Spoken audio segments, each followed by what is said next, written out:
progress through the Genesis account of Abraham's life, we've seen that God has tested him on many levels. So let's see how he's done on these tests so far. First, he had the home and family test, when the question was, would he obey God and leave his home and family? He passed, correct? Okay. Number 2, truth test number 1. He went down into Egypt and he lied about Sarah, correct? So he didn't do so good on that one. Test number 3, the faith test. Could he, should he, could he, would he believe God? Remember all those promises that God made him? We talked about them in detail when we went through. He gave him a promise of prosperity, gave him a promise of prominence, he would be great, of progeny, he's going to have all of these descendants, of protection, he would curse those that cursed Abraham and bless those that blessed Abraham. I am just freezing. And also gave him a place to call home, and a place that would be for his descendants forever. All those incredible promises. And Abraham believed them all. And that was counted or credited to him for righteousness. He believed what God told him. So he passed that faith test with a big check mark. Then the 4th test that I thought about was the prosperity test. When his flocks and Lot's flocks were so great and they had to separate, and he let Lot choose first where he would go. So, prosperity presents great testing for those who are prosperous. How to handle it? Well, Abraham handled it by letting Lot choose how to deal with it and let Lot have first pick. Now, there are some simple principles for dealing with prosperity, and I thought of these. And we are all prosperous. It doesn't have anything to do with your bank account. We're all prosperous. We're all blessed, but many of us have way more than we need financially to live. And if you go and visit a lot of parts of the world, you could come back to a very small house and feel like you are rich. Okay. So I've got 4 principles, and you can write these down if you want to. They're not on your sheet. First of all, don't take credit for your prosperity. Don't take credit for your prosperity. Do not ascribe your success to your own efforts. When we allow our possessions to become the essence of our identity, or we are so identified with our wealth or our possessions that they are who we are, that's idolatry. They become our idol. It is God who gives the ability to get wealth. Moses told the Israelites that in Deuteronomy 8:17 and 18. And he said there, if thou say in thine heart, my power and the might of mine hand hath gotten me this wealth. But thou shalt remember the Lord thy God, for it is he that giveth thee power to get wealth, that he may establish the covenant which he sware unto thy fathers, as it is this day. Don't take credit for your prosperity. Number 2, be thankful. Be thankful for your prosperity. Don't take your blessings for granted. Number 3, find God's purpose for your prosperity. How does God want me to use these resources that he's given me? Find God's purpose for your prosperity. Number 4, do not depend upon your prosperity. Do not depend upon your prosperity. Depend upon God. All right. Well, you could say he passed the prosperity test. And then there was the warfare test. Remember when he went to war for Lot, after Lot was captured, and he put together an army so quickly, and they defeated those people the army that had taken Lot and his family, and he rescued Lot, so he passed the warfare test. And then right after that was the riches test, because the king of Sodom he wanted to give Abraham the riches, the spoils of the victory, and Abraham refused. So he didn't want any of the spoils of victory. So he passed the riches test. Then there's the infertility test. When Sarah, you knew we'd get around talking about something like this eventually, didn't you? Sarah insisted that he go into Hagar, and he did. And I would say that you could call this the waiting test. They didn't wait patiently. Then there was the prayer test. Number 8's the prayer test, where he prayed over Sodom. Remember that incredible prayer that he prayed? And then number 9 is truth test number 2, where he went into Gerar. We would have to not give him a check mark on that one. We have to give him an X on that one. And today in our lesson, we have a separation test, and we have a neighbor test. So we're going to look at those. So let's see how all this plays out. Abraham threw a big celebration when Isaac was weaned. From my reading, I learned that children were weaned at approximately 3 years of age. That seems old for us, but that was a different culture. And that would mean that Abraham was 103 and that Ishmael was 17. Now, we don't normally think of a 17-year-old as a lad, do we? We think of him as a young man, perhaps. But I want to tell you how I got that number, 17. Abraham was 86 when Ishmael was born. He was 100 when Isaac was born. And if Isaac is weaned at 3, 14 and 3 are what? 17. So if I can remember my math facts, that's how I got it.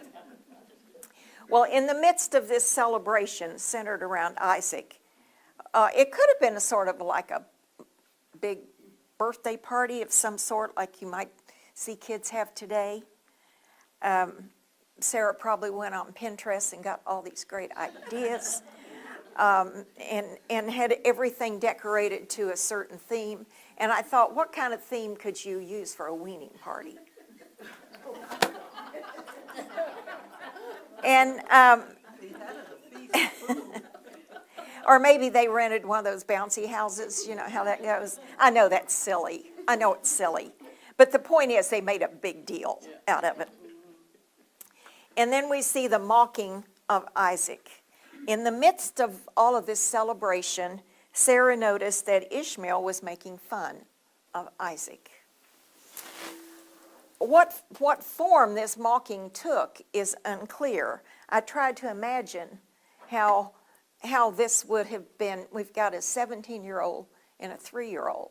How that would have played out. I don't have a parallel or something I could say it's like, because I don't have anything in my experience that I could remember this. But it was either in some sort of gestures or words or actions. Ishmael was belittling Isaac. And a mom notices these things. It must have been cruel and overt for Sarah to have such a reaction to it. But this was the natural response of a natural child. Oh, I forgot to get my pen out. I was going to write something on the board.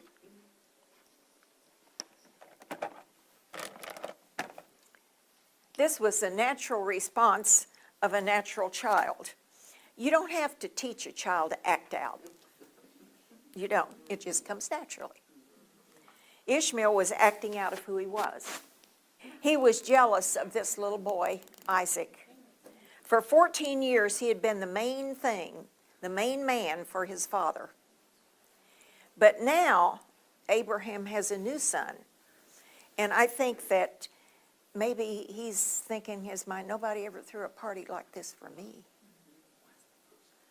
I think Abraham loved him, but he doted on Isaac. The first one is mocking. First blank is mocking. Now I want to write up here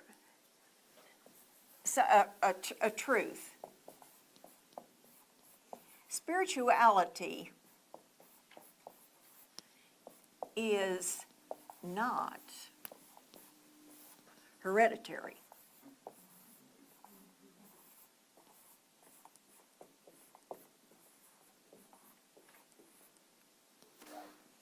Carnality is.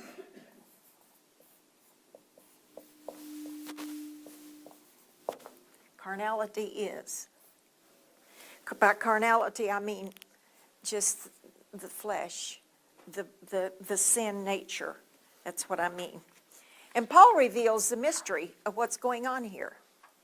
See, they didn't know that back then because it was a mystery. Romans 5:12 says, "Wherefore, as by one man sin entered into the world, and death by sin, and so death passed on all men, for all have sinned." We sin because we're sinners. And that's what Ishmael was. The fact that Ishmael was born to a spiritual man did not make him spiritual. The fact that Ishmael had received circumcision, he had been circumcised when he was 14, that didn't make him spiritual. The fact that he was brought up in a godly home did not make him spiritual. He had seen his father's godly life. He had heard of Abraham's encounters with God, no doubt. He'd seen his father pray. He had been in the camp when the living God and two angels visited his father. No doubt Hagar herself had told him about her experiences with the living God out there in the desert when he was a baby. None of that made him spiritual. It seems that all of this meant nothing to Ishmael. He mocked the son of promise, and his mocking revealed the condition of his soul. And besides all of that, teenage years are when kids test the waters. They sometimes develop self-assertive attitudes.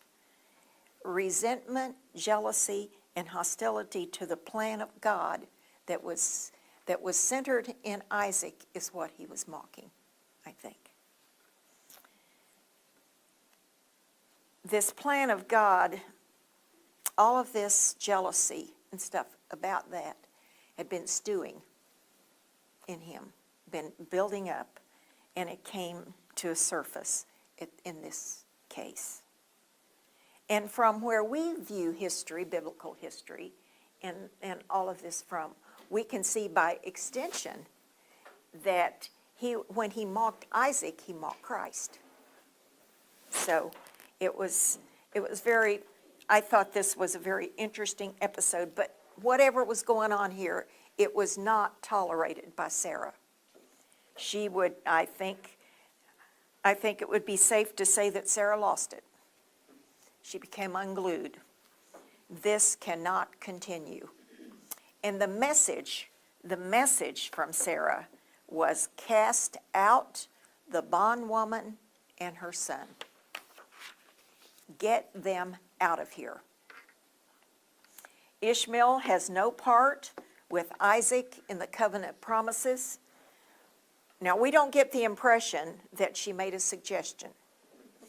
Like it would be a good idea if we sent him away.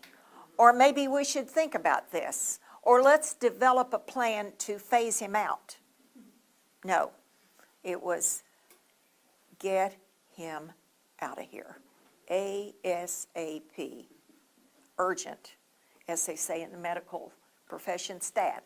Get him out stat. But Abraham hesitated your blank, because he loved Ishmael. He was very grievous.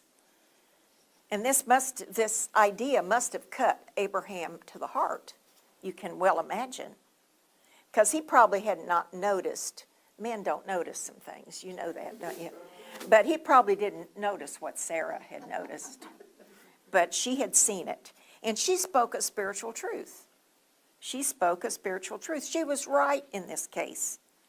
Maybe Abraham was remembering the last time Sarah had insisted on something, and that was that he go into Hagar, make Hagar his wife. But the thing with Hagar had been about the flesh. It was one of those deals where it was a self-help thing. It's help God do this. It's help God work out the promise. But now the thing with Isaac, that was a spiritual matter. It was about the Spirit. It was of God. Abraham didn't have full knowledge of all the implications of this conflict between the flesh and the Spirit. But he was living it out for an example for us. See, this is how God shows us, uses these things. All these things, we've talked about this earlier, all these things in the Old Testament were for examples for us, so we can learn from them. God, through this example, is showing us that the flesh is strong and has a tight grip. We also learn that we have a choice what to do with spiritual things and fleshly things. Abraham had this choice to make once to get rid of the fleshly, but it's a daily choice for us. Well, this was more than a big party when a couple of kids got into trouble for squabbling over something. This was a major event in the Bible. This episode illustrates the ever-present conflict, as your blank, between law and grace, and also, I think, between the flesh and the Spirit as well. Paul uses this episode as an allegory concerning law and grace. And I want to tell you why that looks so funny there in the middle of that little chart, is because I kept trying to, in my computer, get it to go from one into here, and I could not. I kept trying. It screwed it all up, so I just pasted it in there. And that's why it looks different. And I didn't get it centered then. I thought, after I didn't get it centered, I thought, oh, that'll just give more room to write on the side. So there it is. So I'm still learning computer stuff. So anyway, we have a comparison here between Isaac and Ishmael, which represents a spiritual reality in two modes of living, or two modes of life. Isaac was born of a free woman. That's the manner of birth. He was born after the promise. And Ishmael was born of a bondwoman after the flesh. We've already talked about that. And they represent, Isaac represents grace, represents the Spirit, represents heavenly Jerusalem, and freedom. And this is all outlined in that scripture in Galatians, and I underlined the places that I got this information from. So when you look this over, you can go back and make sure you fully understand where this is coming from. Ishmael represents, or actually Hagar, it says in there, Hagar is Sinai. And that represents the law. That's where God gave the law to Moses.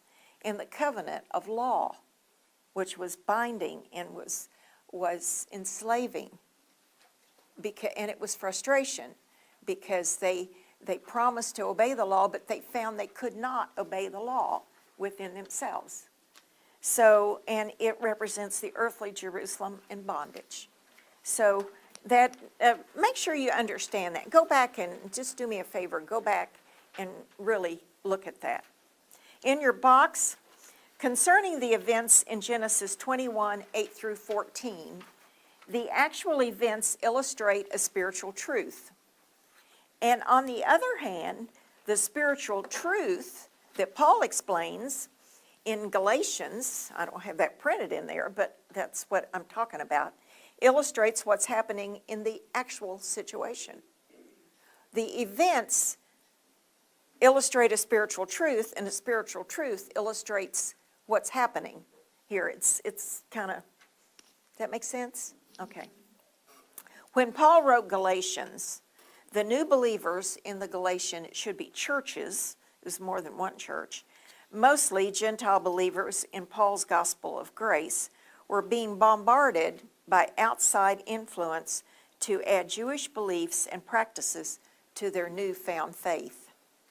The letter to the Galatians was written to reprove and correct this teaching and to emphatically state the difference between law and salvation by grace. Paul's premise is that the two systems, law and grace, cannot coexist, and there is no compromise, no middle ground. There must be a complete break, and I want you to change that old nature there to legalism.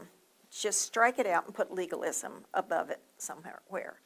The old break with legalism, if grace or the new spiritual nature is going to grow, develop, and occupy the believer's heart.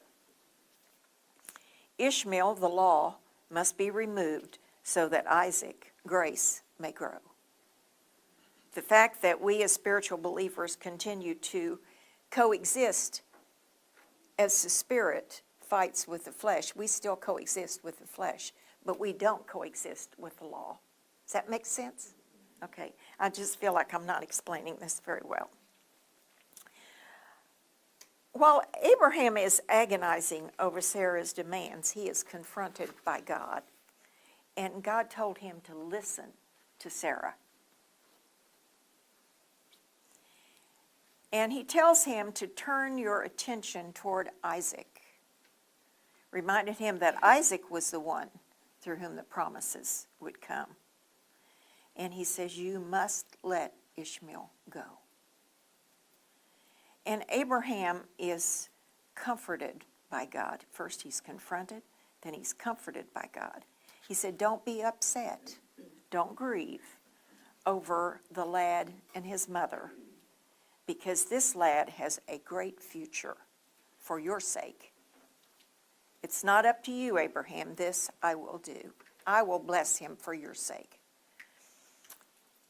And now we see moving out. I had all my numbered things there with an M this week, and I wanted you to notice that, so I made them all blanks.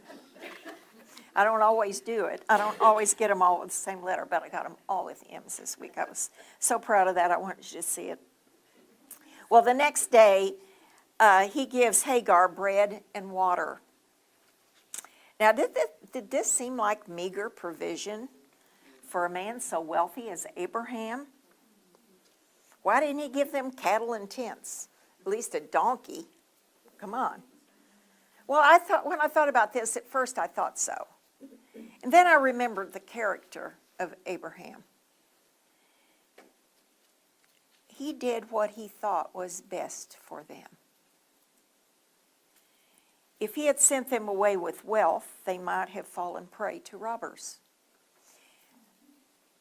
His wealth was primarily, and also his wealth was primarily in livestock. He couldn't very well send them away with a herd of cattle. That would certainly draw attention to their defenseless position, wouldn't it? I think he gave them exactly what they would need to get to, he probably calculated what they would need to get to the next settlement where they could get provisions. And beside that, it would not hurt this young man to see what he was going to have to deal with in his life. From a spiritual point of view, we are to make no provision for the flesh. Only harsh measures will do. We are not to encourage the flesh or invite it to become too comfortable and have control of our lives. So he sends her and the lad away, and they get lost in the desert. Next, we're going to see the misery. There's another M, misery of Hagar. They are out of water and out of hope. They probably ran out of water because they got lost. And it does not mean that Abraham didn't give them enough water, but it says they got lost in the desert or in the wilderness. Hagar puts the boy in the shade. We missing some blanks? Okay. She puts him in the shade, number one. Number 2, she sits down just out of sight. And number 3, she doesn't want to see her son die. She believes that they're dying. And as a mom, you can understand that, can't you? It's hard enough to be out there, but then she wept. Number 4, she wept. Verse 16 says that she lifted up her voice. This, to me, is an idea that she prayed. And the angel of God came to her and said, "What's wrong? What is wrong?" It's interesting that Scripture does not give us her response to that question. Hagar does not get or take the opportunity to hear lash out at Sarah or at Abraham or talk about the unfairness of her life. And let's face it, she's been a victim. She's been a victim in this case. I think it's so great that God takes care of victims. Nothing or no one escapes his notice. There's no situation that escapes his notice. And he said to her, "Don't be afraid." He had heard the boy's voice, and I put prayer in there, and I got to thinking maybe it wasn't. Maybe he was just crying. So boys or lads, whatever you want to put there. And I thought this was very interesting. He said, "Go get him," or "Rise up, go get him and hold him." Put him in your hand, hold him. This is not the time to separate. This is the time to hang together, to be together. He has a future. He will not die. And then God to the rescue. He showed her a well. Now, it's not clear in Scripture whether she stumbled up on a well in the desert and hadn't noticed it yet, or if God created the well just for them. It's not clear. Whatever the case, God directed her to that water, and she filled the bottle and gave him to drink. And God was with Ishmael. He earned his living as an archer. He and his mother apparently did not go all the way down into Egypt. They stayed in that desert region, and lived in the area south of Gerar in the wilderness of Paran. I think that's how you say it, or Paran, which extends south down into the Sinai Peninsula. And he supported them as an archer or a hunter. I think it's interesting that they lived in that area of Sinai, and when Paul's allegory, when he takes this in allegory, he said that Hagar is Sinai. So you can kind of see the connection. All right. He lived in the wilderness of Paran.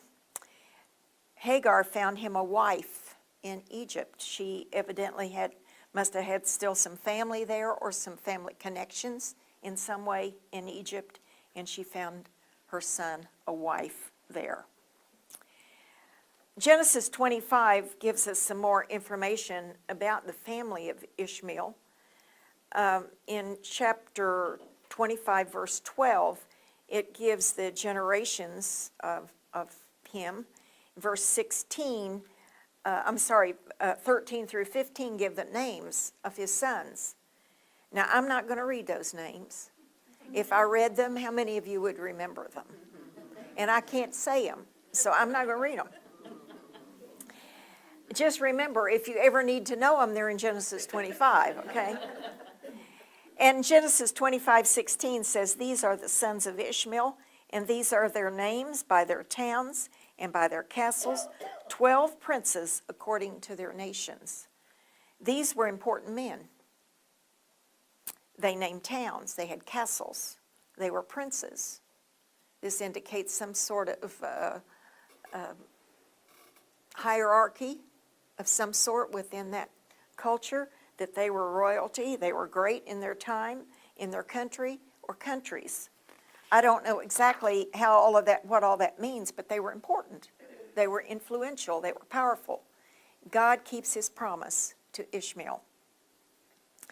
And then verse 17 in chapter 25 goes on and tells us that Ishmael lived to be 137, And when he died, he was in the presence of all his brethren. And I got to thinking about what that meant. I think that means that his family, he didn't have any brothers except Isaac. And so I think it has to mean his family, his extended family by that time. Well, Abraham passed the separation test. It wasn't easy. Who said it was going to be easy? No testing is easy. If it was easy, it wouldn't be a test. It'd be just routine, another day at the office, right? But testing causes us to step up in faith, in belief, in trust. And that's the purpose of testing. All right, now we're going to look at this mutual, another M, mutual non-aggression treaty. Evidently, sometime, maybe I think at least 3 years, because when we have the record of Abraham's last encounter or last dealing with Abimelech, Isaac hadn't even been born yet. So if Isaac is 3, it's been at least 3 years since they've had any dealings. And I think it's the same person. We had indicated earlier that Abimelech was a title, and there could have been many different men who would be named Abimelech, sort of like Pharaoh. But I think it's the same Abimelech that he dealt with before. And he brings his army chief of staff with him, probably as a witness to what was going on, or maybe as an implied threat to Abraham. I'm not sure. But Abimelech approaches Abraham, and he notices that God has been with him in all things. All things. Remember how God rescued Abraham, and he healed Abimelech's household and all the plague that God had brought on them. And I suppose that he had by now had heard about the birth of Isaac when they were so old that who could explain that? So he had realized that God was with him. And I'm sure he wants Abraham to realize, to remember, that he had dealt kindly with him before. And he approaches Abraham and requests a non-aggression pact or treaty between them. You play nice, I'll play nice. And I'll not hurt you. You play nice and not hurt me, I'll play nice and not hurt you. And he wants Abraham to deal honestly with him. This request could have been a very painful reminder to Abraham that he had not dealt honestly with him before. Remember that? And he wants Abraham to swear it. He doesn't take Abraham's word alone. There's an oath involved. And the contract would be binding for their offspring. This is a generational agreement. It would bind Isaac and Isaac's offspring. Jacob and Esau would have been bound by this treaty. I can't see how this treaty could in any way apply to Ishmael, however, although he is a son of Abraham, because Abraham has no more authority over him. He is out of the picture. And Abraham swears to do so. He swears to do so. Abraham goes ahead and agrees to the terms of this treaty. But there is one bone of contention that needed to be addressed with Abimelech. Abraham reproved him. He brings up the problem. Abimelech's servants had violently taken a water well, 2 words, from Abraham. Now, we've seen in our lesson today how important water was for them and how scarce it was for them. Wells are few and far between in that part of the world. They had taken the well, but Abraham had not retaliated. Remember, Abraham could put together an army pretty quick, but he had not retaliated for that. Water is our most precious commodity worldwide. We've seen recently how good water is essential. Remember up in Flint, Michigan, all the pollution there. And much of our water in this country is polluted. We have some experience with water in Australia.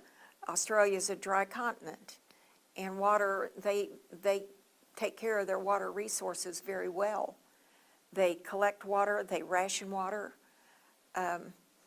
If you want, and most of the farming, we're associated with farming over there, and most of the farming there is done under irrigation, but that irrigation water is rationed. You have to purchase the right to use water out of the river, and you have to have a license to use water. So water is important worldwide, but it's more important in dry climates. It's more of a urgent need in dry climates, and that's where they are. So you can see how important this well was to Abraham and his flocks. Well, Abimelech denies knowledge of the incident. Now, I think when he did that, he had his fingers crossed behind his back, because in fact, I think there's a good chance that this incident is the reason Abimelech came in the first place to see Abraham about this friendship pact. And there's a certain amount of fear of Abraham, and certainly Abraham's God. He did not want to get crossways with Abraham, but especially Abraham's God. So I think that there was something else going on. And it appears that the last thing Abraham wanted was to have conflict. So he made a covenant, and he gave as your blank, Abimelech sheep and oxen. And he set aside 7 ewe lambs as a witness that Abraham had dug that contested well. He took the uncontested possession of that well through this treaty. Abimelech made the covenant, so Abimelech agreed to that. And then he returned to the land of the Philistines. And I think Abimelech returned home saying, "Phew, dodged the bullet." And now we see Abraham doing what we expect Abraham to do. He worshipped. He worships. And that's what we want to see him do, isn't it? He plants a grove of trees. This is his first action when he, in a small way, is taking claim to the land that God has promised him. He makes an investment in the land that God has promised to him and his heirs. And he calls upon God, the everlasting God. Everlasting is your blank. He had made a covenant with an earthly king, but he recognizes the fact that God, the everlasting king, had made a covenant with him. And that he remains there in Philistia. Our next 2 lessons, we've talked about these 2 tests today. Our next 2 lessons that you're going to have coming up in our final 2 weeks are going to include 2 major tests for Abraham and a situation that could be considered a third. So if you add all of these up, that comes up to 14 separate tests that the Bible tells us about for Abraham. And if you consider 7 the number of completion, Abraham's been completed 2 times. I like the song that Connie sang on Sunday. I can't remember the exact lyrics, but part of it was, I've won some battles, but I've lost some too. And through it all, God was there. And haven't we seen that in Abraham's journey? Haven't you seen that in your own journey? That you've won some and you've lost some, but through it all, God was there. Last week in our lesson, we looked at Abraham as sort of a loser. This week, but God rescued him from that. This week, we see him as a champion of obedience. So as we close, I just want to ask you a couple questions. What kind of test of faith are you in right now? Can we take our cue from Abraham and put failures behind and keep looking forward? and moving forward in faith and obedience. You know, you grow through testing. You do. You grow through testing. So don't despair of the test. God is with you. Let's pray. Lord, thank you for this episode in Abraham's life. It's just so reflective of where we are. There's so many times when we cling to things we need to let go. There's so many times that we let go of things we need to cling to. There's so many times when things come up between us and somebody else that we need to settle. And all of those present tests for us. But Lord, you want us to grow through the test. You want us to have faith in you through every situation. And we thank you for the example of Abraham as he did that. We thank you for what we can learn from him. Lord, we just are full of praise and thanksgiving for you and how you work, how you worked in Abraham's life. But Lord, you're not done. You're still working in our lives too. So thank you for that. We just pray that as we look at next week's lesson that we would grow from that as well.